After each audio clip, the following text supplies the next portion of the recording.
नमस्कार दोस्तों, 24 दिसंबर साल 1971 साउथ अमेरिका में लांसा एयरलाइंस की फ्लाइट 508 पेरू देश की राजधानी लीमा से उड़ान भरती है। इस हवाई जहाज में बैठे हैं कुल 86 पैसेंजर्स और ये जा रहा है अमेज़न रेन फॉरेस्ट के ऊपर से पेरू के पुकल्पा शहर की ओर। सफर का पहला आधा घंटा बिल्कुल नॉर्मल था। क्रू पैसेंजर्स को ब्रेकफास्ट सर्व करता है, पायलट्स आपस में बातचीत कर रहे थे अपने परिवार को लेकर और सभी पैसेंजर्स बड़े खुश थे क्योंकि अगला दिन क्रिसमस था। सब अपने परिवार से मिलने जा रहे थे। लेकिन जैसे ही यह हवाई जहाज नीचे उतरने की तैयारी शुरू करने लगता है, काले बादल छा जाते हैं। अचानक से एक भयानक तूफान सामने दिखाई देता है। पायलट्स फैसला करते हैं कि इस तूफान से बचने की कोशिश नहीं करेंगे, सीधा प्लेन इसके अंदर घुसा देते हैं। कुछ ही मिनटों के अंदर चारों तरफ अंधेरा छा जाता है, बिजली कड़कने लगती है। ये प्लेन टर्बुलेंस की वजह से बहुत हिलने लगता है, बहुत ज्यादा हिलने लगता है। टर्बुलेंस इतनी ज्यादा हो जाती है कि पैसेंजर्स का सामान जो ओवरहेड कंपार्टमेंट में रखा था वो बाहर निकलकर उनके ऊपर गिरने लगता है। सभी पैसेंजर्स में अब दहशत फैल जाती है। लगभग 20 मिनट तक, इमेजिन करो दोस्तों, अगले 20 मिनट तक ऐसा ही चलते रहता है और फिर अचानक से 21,000 फीट की ऊंचाई पर इस प्लेन पर बिजली गिर जाती है।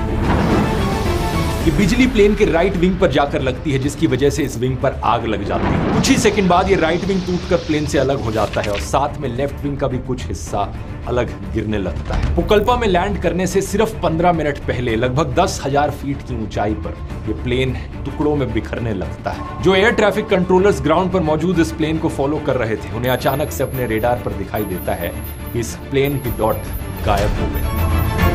ऐसा होता देख कुछ लोगों ने उम्मीद करी कि शायद इस प्लेन ने इमरजेंसी लैंडिंग कर ली होगी, लेकिन जल्द ही ये बात क्लियर हो जाती है कि ये प्लेन पूरी तरीके से क्रैश कर चुका था।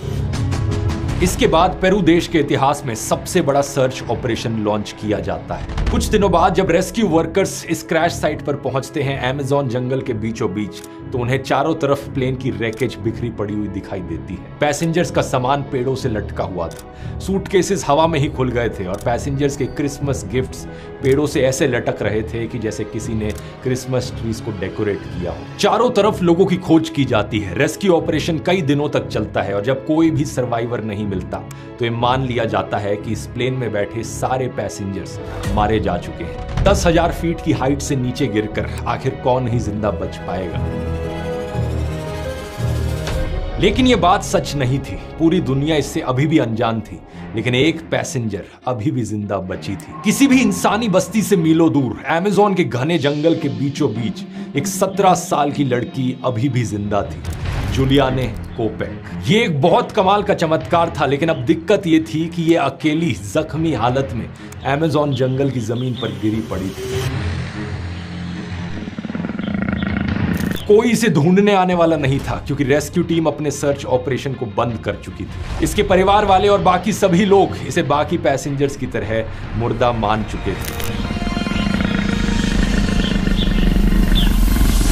जूलियाने असल में अपनी मां मारिया के साथ इस फ्लाइट में बैठी थी। ये दोनों अमेज़न जंगल के बायोलॉजिकल रिसर्च स्टेशन पेंगुआना पहुंचना चाहते थे। इसे जूलियाने के ही दोनों पेरेंट्स ने एस्टेब्लिश किया था क्योंकि इसके दोनों पेरेंट्स जूलॉजिस्ट थे। प्लान ये था कि यहाँ पर पूरा परिवार साथ में मिलकर क्रिसमस मनाएगा। वैसे तो ओरिजिनल प्लान इन्होंने कुछ दिन पहले ही घर जाने का बनाया था, लेकिन जूलियाने को अपने स्कूल की प्रॉम और ग्रेजुएशन पार्टी की वजह से लास्ट मोमेंट फ्लाइट लेनी पड़ी। क्रिसमस की छुट्टियों के कारण बाकी सारी रिलायबल एयरलाइंस की सारी टिकट सोल्ड आउट हो चुकी थी। इनके पास अब सिर्फ एक ही ऑप्शन बचा था, लांसा एयरलाइंस। जूलियाने के पिता ने पहले कई बार कहा था कि इस एयरलाइन से ट्रैवल मत करना, ये बहुत ही घटिया एयरलाइन है। लेकिन अब इन्हें घर जल्दी पहुंचना था और इनके पास और कोई ऑप्शन था ही नहीं, तो इनकी मां ने इस एयरलाइंस की ही टिकट्स बुक कर ली। असल में बात क्या है दोस्तों कि उस जमाने में इस एयरलाइंस की रेपुटेशन बहुत ज्यादा खराब थी। लोग मजाक में कहते थे स्पेनिश में लांसा से लांजा दे पांजा। इसका मतलब होता है लांसा पेट के बल गिरता है। और हालत इतनी खराब थी कि इससे पिछले कुछ सालों में कई सारे इसके प्लेन क्रैश हो चुके थे और ये वाला प्लेन लांसा का आखिरी प्लेन था। एक turbo propeller plane Lockheed company का मॉडल L188 इलेक्ट्रा। इस प्लेन को रेगिस्तान के ऊपर से उड़ाने के लिए डिजाइन किया गया था, क्योंकि इसके विंग्स बाकी प्लेन्स की तरह फ्लेक्सिबल नहीं थे और प्लेन की बॉडी से बहुत ज्यादा टाइटली अटैच थे। इसी कारण से यह प्लेन टर्बुलेंस नहीं झेल पाता था और कई साल पहले ही अमेरिका में इसे सर्विस से हटा दिया गया था। फ्लाइट में बैठे लोगों को यह बात बिल्कुल नहीं पता थी कि इस प्लेन को पहाड़ों के ऊपर से नहीं उड़ाना है और इस फ्लाइट में यह प्लेन एंडीज माउंटेन रेंज के ऊपर से उड़ाया जा रहा था। अब जब बिजली इस प्लेन पर गिरी, जब वो हादसा हुआ, जूलिया ने इस प्लेन की सेकंड लास्ट रो की सीट नंबर 19F पर बैठी हुई थी, जो कि एक विंडो सीट थी। तब जूलिया ने जिस सीट पर बैठी थी वो 3 सीट्स की रोज टूटकर प्लेन से अलग हो गई थी। क्योंकि इस लड़की ने अपनी सीट बेल्ट बांधी हुई थी तो ये अपनी सीट से बंधी रही और 10,000 फीट की ऊंचाई से नीचे गिरने लगी अपनी सीट के साथ। जो यहाँ पर आगे हुआ वो सही मायनों में इंसानों के इतिहास में एक अनबिलीवेबल मिरेकल था। जूलिया ने अपनी सीट के साथ हवा में नीचे गिरने लगी।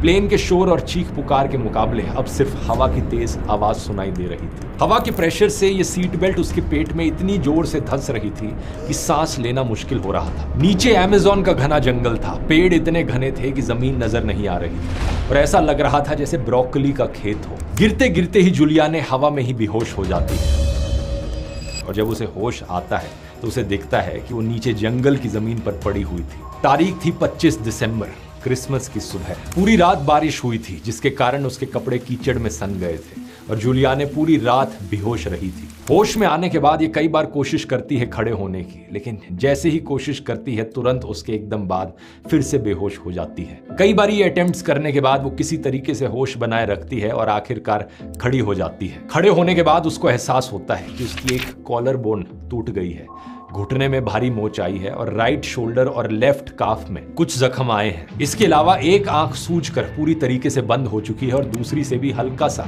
एक लाइन जितना ही नजर आ रहा है। पहले से ही जूलियाने की नजर कमजोर थी और अब इसका चश्मा भी खो गया था। एक सैंडल भी गायब था और उसे कॉन्कशन भी था। लेकिन एक सवाल जो आपके मन में यहाँ उठ रहा होगा, आखिर इतनी ऊंचाई से गिरने के बाद ये जिंदा कैसे बची रही? 3 मिरेकलस चीजें हैं दोस्तों जिसकी वजह से इसकी जान बची।